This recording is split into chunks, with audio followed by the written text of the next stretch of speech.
I came home from my business trip 2 days early, only to find a strange man sunbathing on my dock, drinking from my cooler, and acting like he owned the place. What shocked me even more, Karen from the HOA called the cops on me for harassing her guest. The sun was barely peeking over the hills when I turned off the main road and followed the familiar dirt path that led to my lake cabin. The tires of my truck crunched softly over gravel, a sound I hadn't heard in nearly 3 weeks. I had been away longer than usual, tied up in a string of out-of-state meetings that dragged into a second and then third week. Truth be told, I was exhausted. I had cut the trip short by 2 days just to find some peace and solitude. The cabin was my escape, a place passed down from my grandfather, nestled far beyond the limits of suburban noise and suburban nonsense. Out here, the only sounds were the birds, the trees, and the water lapping at the edge of the dock. Or at least, that's how it should have been. As I came around the final bend in the trees, something immediately felt off. The steel gate that blocked the entrance to my private access road stood wide open.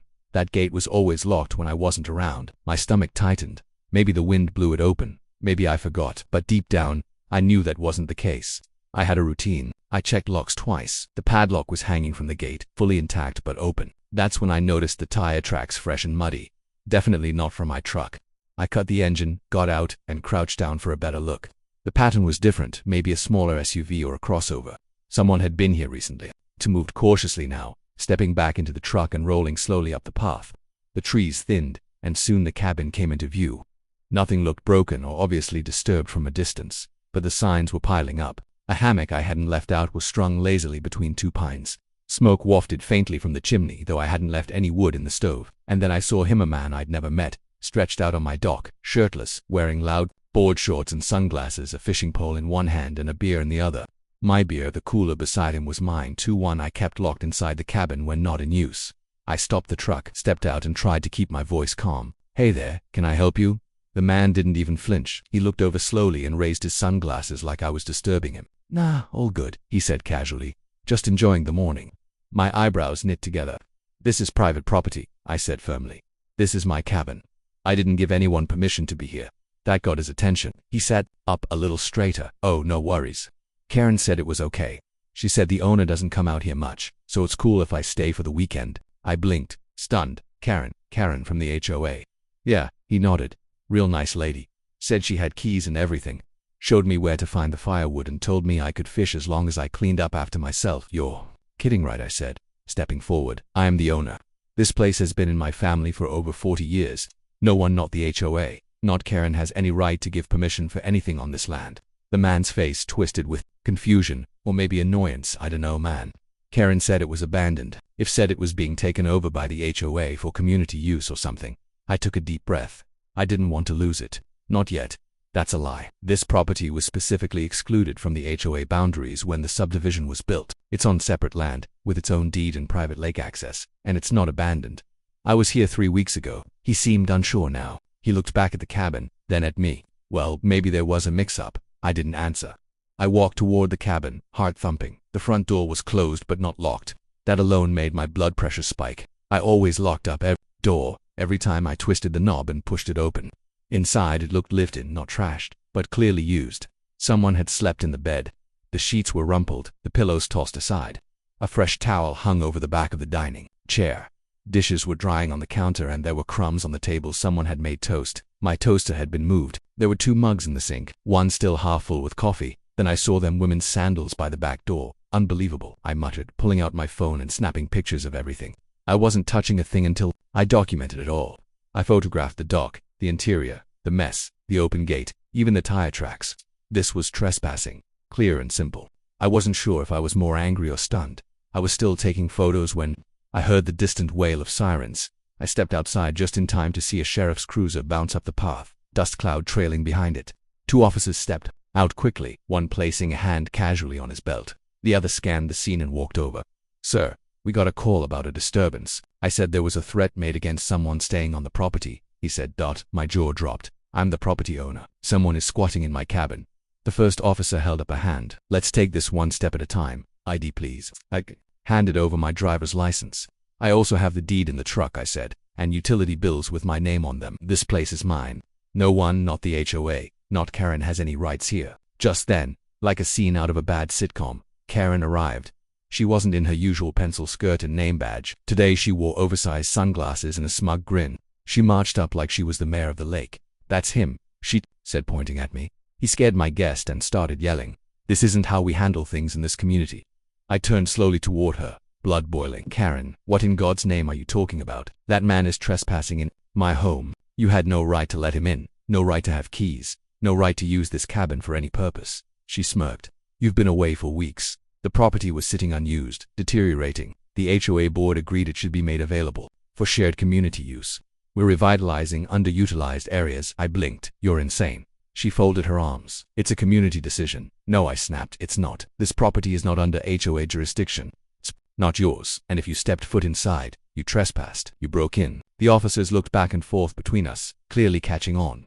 One of them motioned to me. "Sir, can we take a look at that deed?" I went to my truck, pulled out the folder and handed it over. They looked at the address, matched it with my license, and nodded. "You're correct," the deputy said. "This isn't part of the HOA development." Karen's smile faded. "This cabin has its own lot, own title, and isn't listed anywhere in the subdivision plat." The officer added, "Ma'am, did you enter this cabin?" Karen hesitated. "It was unlocked when I came by. I was just making sure it wasn't abandoned. It's our duty to prevent vagrancy." The other officer cut her off. "But you gave someone else permission to stay here, correct?" "Well, yes, temporarily," Karen said, now clearly squirming. The first officer turned to the man on the dock, who had been slowly packing up his things. "Sir, you'll need to leave immediately. You've been misled, but you're trespassing." He didn't argue, just nodded and started hauling his cooler and fishing gear to his car. Karen, however, wasn't done. She kept muttering about reclaiming spaces and protecting the neighborhood. I didn't even listen anymore. My attention was on the lock. I changed it before sunset, double-checked every window, and installed 2 trail cameras facing the path. But I knew this wasn't over. Karen had crossed a line, and lines once crossed demand consequences. The silence after Karen and the officers left felt oddly louder than their presence. I sat on the edge of my dock watching the sun ripple across the lake's surface, trying to calm the whirlwind in my mind. The cabin, my sanctuary for years, had been invaded, not just by some freeloader looking for a quiet weekend, but by the one person I had intentionally distanced myself from, the queen of the HOA herself, Karen. I thought back to when I first bought into this area. It was over 10 years ago, and the lot had been sitting untouched for decades. The cabin was a little rough then, no insulation, no modern plumbing, just a shell of the original place my grandfather had built. I had restored it myself, weekend by weekend, nail by nail. I knew every board, every sound the deck made when stepped on. It wasn't just a second home, it was a legacy, a family treasure. So to see someone drinking my beer, fishing with my rod, and sleeping in my bed, all with Karen's approval, that wasn't just a violation, that was war. After double-checking all the locks and installing the last of the trail cams, I headed into town the next morning. My first stop was the county records office. I knew the property was legally mine, but I wanted copies of everything: maps, subdivision boundaries, HOA filings, everything that could prove this cabin was on independent land. I wasn't just doing this for peace of mind. I was preparing for the storm Karen would likely try to whip up. The clerk at the county office, a sharp older woman named Denise, pulled up the documents with practiced ease. "Here it is," she said, spinning the monitor toward me. "Your property sits on what used to be considered unincorporated private land. When the subdivision was built, it specifically excluded any lots east of Mill Creek. You're on the east side, just like you thought." I smiled. "Can I get certified copies of that?" "Already printing," she replied, and I liked her immediately. Next stop, my lawyer, Dan Holt. He wasn't flashy, no gold rings or three-piece suits, just a smart man with thick glasses and a talent for putting legal language into terms even I could understand. We'd known each other since high school, and he'd helped me navigate zoning laws back when I restored the cabin. Dan listened without interrupting as I laid out everything: Karen's unauthorized entry, the squatter, the call to the cops, and her claim that the cabin was community property. When I finished, he leaned back and let out a low whistle. "She really tried to give someone permission to stay there." "Yeah, and she's been in the cabin, left stuff there too. There were women's sandals by the back door." Don nodded slowly. "She's digging her own hole. You've got every right to file a trespassing complaint. And depending on what else she's done, maybe even a civil suit." I leaned forward. "What kind of civil suit?" "Well," Dan said, flipping through the documents I brought, "if she used her HOA position to knowingly grant access to property she doesn't control, that's abuse of power. Possibly fraught if she benefited in any way: money, favors, reputation." "You mentioned other people might have stayed there." "Yeah," I said, remembering something. "One of my neighbors said they saw a barbecue there last month. More than one guest. It wasn't just this one guy." Don grinned. "Even better, it was early afternoon by the time I returned to the cabin. The sun was high, and the trail cams were already sending me motion alerts. I checked the feed and nothing suspicious. Just a couple of deer and a raccoon nosing around the trash bin I forgot to secure. I spent the next few hours cleaning. Not just surface stuff, but a deep, thorough scrub to wipe away the feeling of intrusion. I laundered everything, changed the locks again for good measure. Even burned some sage my sister had once given me, as a joke, waving it around like I was warding off evil spirits. But even after all that, the unease didn't leave me. The following morning I got a knock on the cabin door. It startled me. No one ever came up here unless they were invited. I opened it to find Thomas, one of the newer residents from down the hill. He looked awkward, holding a half-wilted plant in a ceramic pot. "Hey," he said, rubbing the back of his neck. I just wanted to say sorry. "For what?" I asked, stepping out onto the porch. "I was at that barbecue a few weeks ago. Karen invited us up, said the place was unclaimed, and the HOA was restoring it for community events." He looked embarrassed. I should have known better. I stared at him, my jaw clenched. "Did you go inside?" He nodded. "Yeah, just the main room. Karen had snacks out, music playing. It looked like a welcome party." My blood was boiling again. "Did she ever say who owned the cabin?" Thomas hesitated. "She said it used but to belong to someone who left years ago, that it had fallen into the HOA's hands. She made that up." "I know that now," Thomas said quickly. "A few of us started asking questions when your truck showed up again. We figured something was off. Just wanted to apologize, Matt." I appreciated the honesty, even if it reopened a wound. "Thanks for telling me. If anyone else went in, I need to know. Can you talk to them?" "Yeah," he said, nodding. "I'll ask around." As Thomas walked off, I pulled out my phone and called Dan again. "You were right," I told him. "Karen didn't just send one guy. She's been throwing parties here." Dan whistled again. "Get video statements if you can. Anything showing she used her position to make it seem legal." Later that day, I posted a notice on the subdivision's bulletin board, one of the few things Karen hadn't digitized yet. I made it simple and direct. "Notice to all HOA residents, the cabin at Mill Creek is privately owned and not under HOA jurisdiction. Any use of this property without the owner's consent is considered trespassing and will be prosecuted. Owner by sunset." I'd received 5 texts and 2 calls from residents confirming Karen had invited them, or people asking how she got access in the first place. One woman even mentioned that Karen had charged her $40 as a community maintenance fee for attending a lakefront yoga session at my dock. I was stunned that night. I took it all in. Sitting on the porch, bourbon in hand, I stared out over the lake as the sky turned orange, then purple, then black. Somewhere across the water, a loon called out, "Peaceful," the kind of peace I came here for. But now that peace was shattered, and I wasn't going to sit quietly while someone trampled over my name, my home, and my rights. Karen thought she could play gatekeeper to the mountain. She didn't realize she had crossed onto land she didn't control and stepped directly into a mess of her own making. I smiled grimly, sipping my drink. Let her call the cops again. Next time I'd be the one pressing charges. The following Monday, the quiet of the lake was broken not by wildlife, but by chaos. It started around mid-morning. I had just finished installing a final trail cam by the rear entrance of the cabin when I heard 2 SUVs roll up the path, their tires chewing the gravel aggressively. For a moment, I thought Karen was back, maybe with a fresh round of nonsense, but when the doors opened, I recognized one of the men stepping out. It was Dale Cartwright, one of the county compliance officers. The second vehicle had 2 individuals wearing jackets labeled Community Oversight Division. This wasn't a friendly visit, it was an investigation. "Mr. Kramer," Dale called out as he approached. "That's me," I said, brushing sawdust off my jeans. "What brings the county out this far?" "We're following up on a complaint filed last week regarding HOA overreach, unauthorized access to private property, and potential financial misconduct," he said, flipping open a file folder. "Specifically, allegations against Karen Ellsworth, president of the Ridgepoint Lake HOA." I almost laughed. That was fast. Dale gave a knowing smirk. "Yours wasn't the only complaint. He and his team asked to walk the property.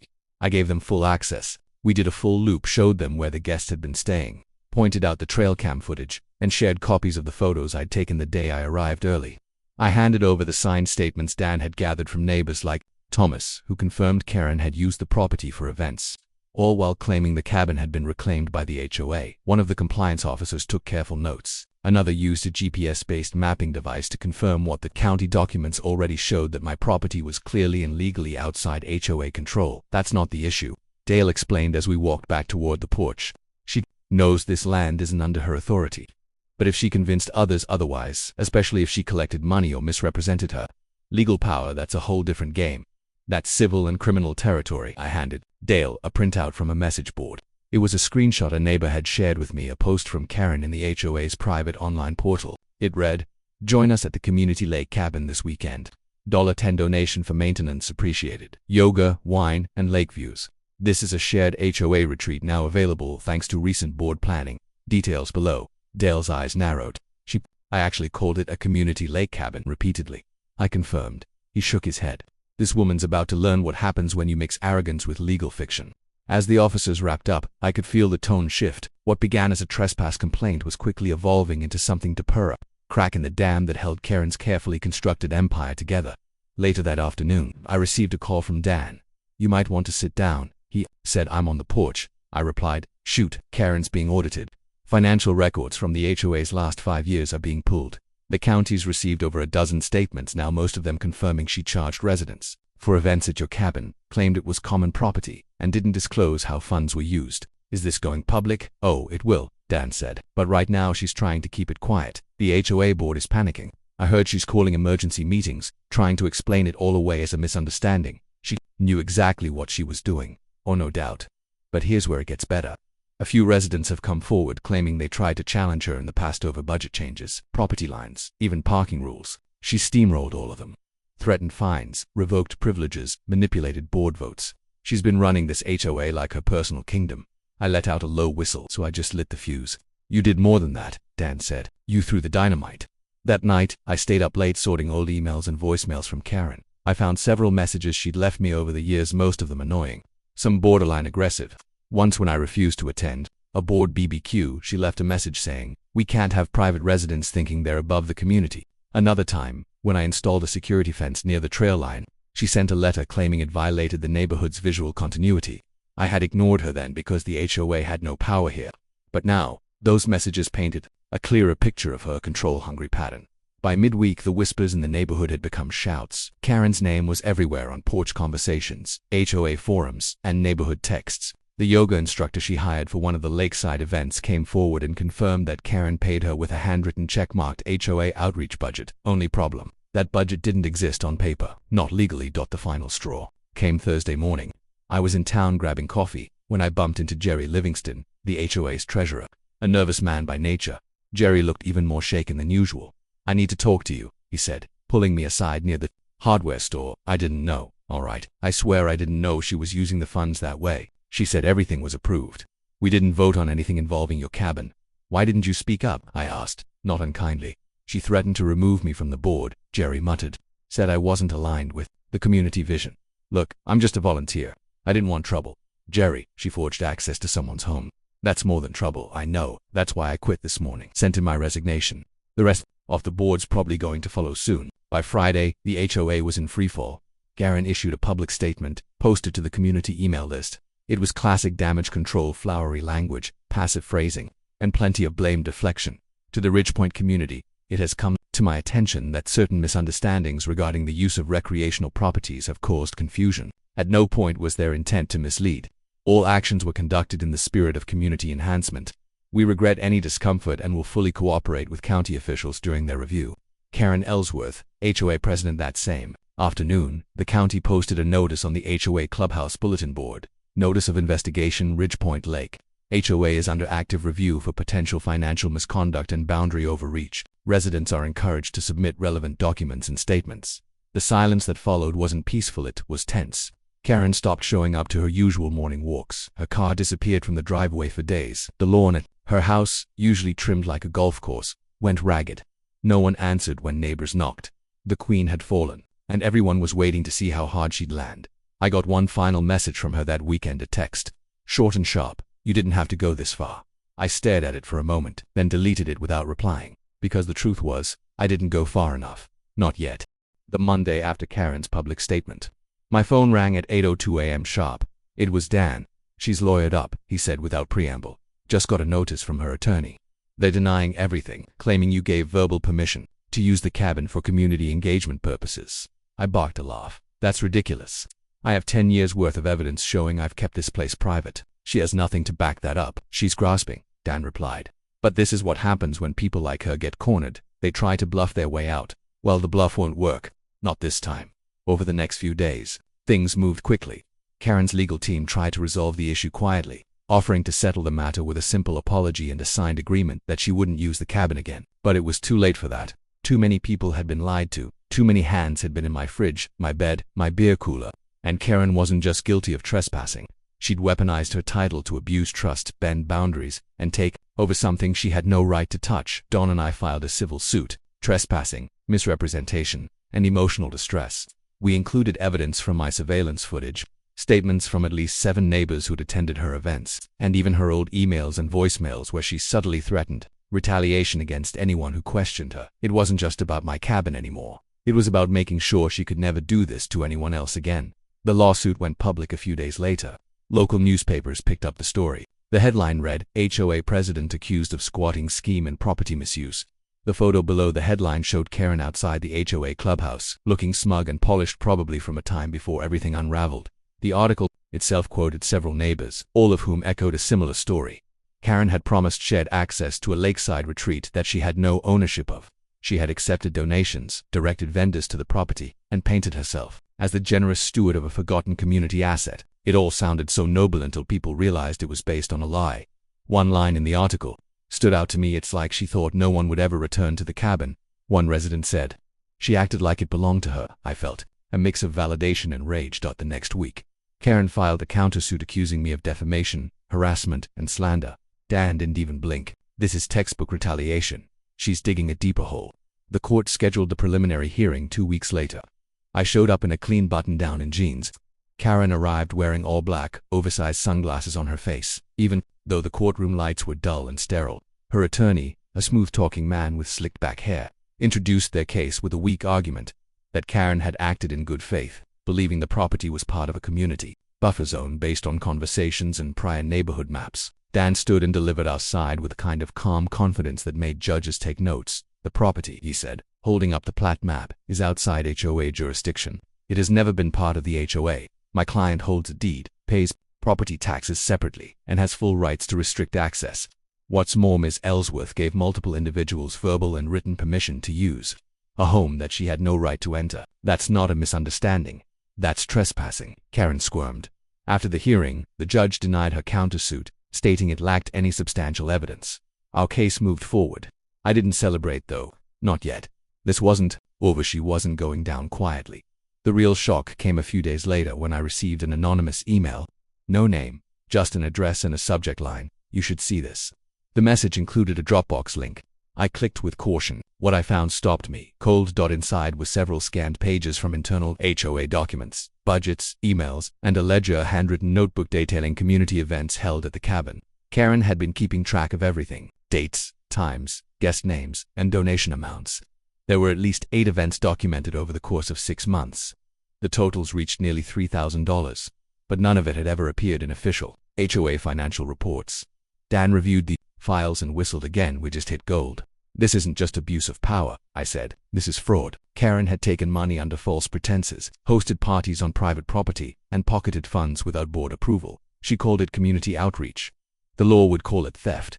Dawn passed the documents along to the county investigator, who reopened their review with renewed intensity. The HOA board was dissolved temporarily, pending a forensic audit. Karen's reputation, already in shambles, was now radioactive a week later. The community voted in a temporary oversight committee made up of neutral volunteers. One of the members, a quiet man named Luis, came to visit me personally. I just wanted to say thank you, he said. I had no idea how bad things had gotten. Karen made it impossible to ask questions. If we challenged her, she labeled us as troublemakers. Glad it's over, I replied. Luis nodded. Not quite over yet, but we're getting there. Karen, cornered and exposed, tried one last move. She scheduled a community forum in the HOA clubhouse. Word spread fast. Residents showed up in droves, not to support her but to hold her accountable. I stayed near the back, arms crossed, watching. Karen stepped up to the mic, trying to control the room. I know things have been difficult, she began, her voice steady but her eyes scanning nervously. There's been a lot of misinformation. I want to clear the air. Someone in the front row called out, then explain the donation money. Another shouted, why do you lie about the cabin being part of the HOA? Karen's calm cracked. I was only trying to build community. That cabin sat empty for years. I thought we could turn it into something meaningful, something shared. You didn't own it, came another voice. You used people, another woman said. You had us cleaning his floors. Karen tried to regain control. I did what I thought was best for all of you. No, I said from the back, stepping forward. My voice was even, but firm. You did what was best for you. You used your title to take something that wasn't yours, and you hoped no one would notice. But I came home early. The room fell silent. She turned to look at me. No anger, just embarrassment, maybe even fear. I'm not going to let you gaslight this entire community, I continued. You weren't a leader.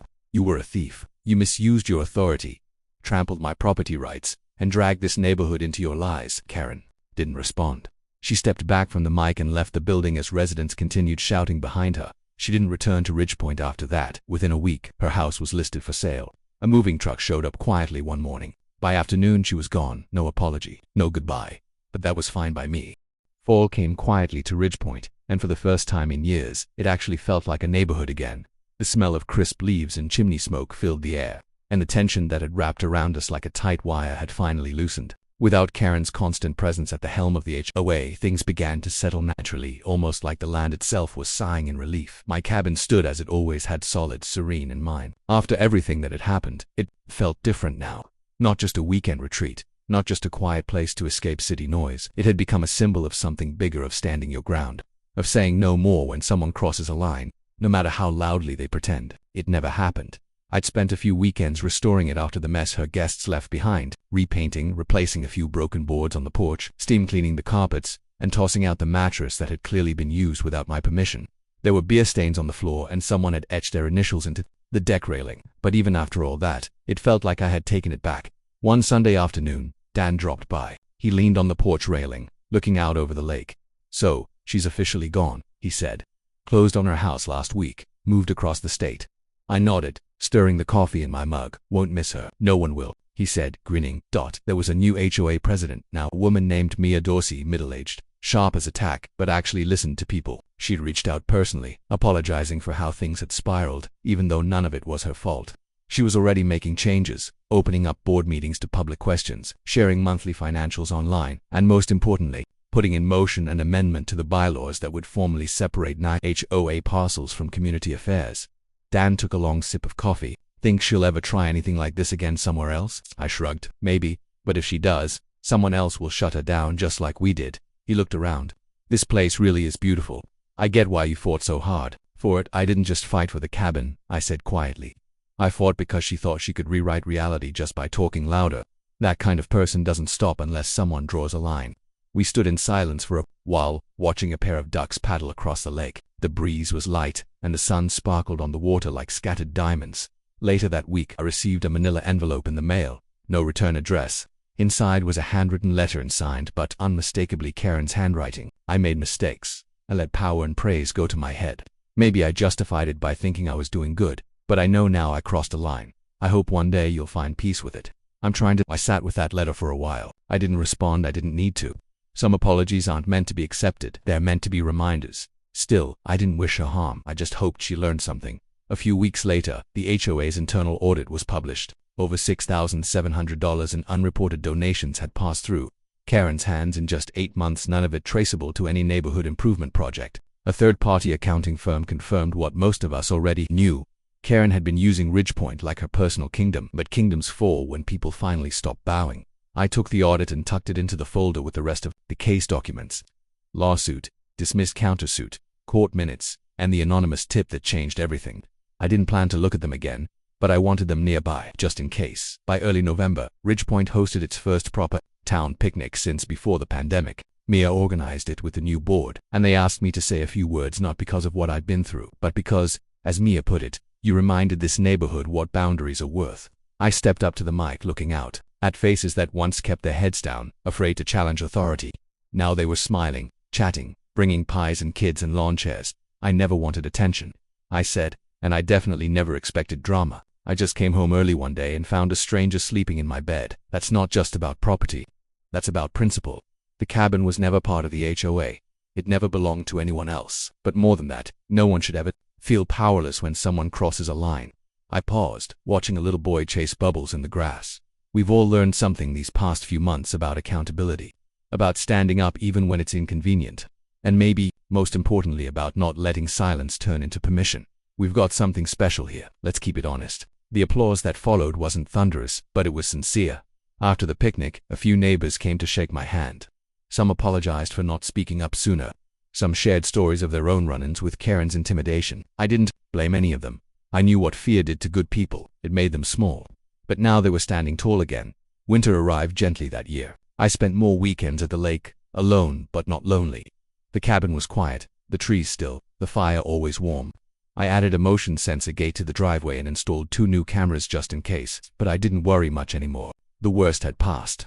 And the lake, the forest, the porch swing, all of it felt like mine again. One snowy morning, I walked down to the dock and looked out over the frozen lake. A pair of cardinals sat on the railing, their bright red feathers, like flags against the white. I thought about how close I'd come to losing this place, not legally but spiritually, how a single person, given too much unchecked power, had almost erased years of peace and privacy with a lie, wrapped in charm. But truth had won finally, and I'd never let it slip again. Thank you for watching this story on Bright Reality, where real-life drama meets powerful lessons. If you enjoyed the video, don't forget to like, comment, share, and subscribe for more unbelievable but true stories every day.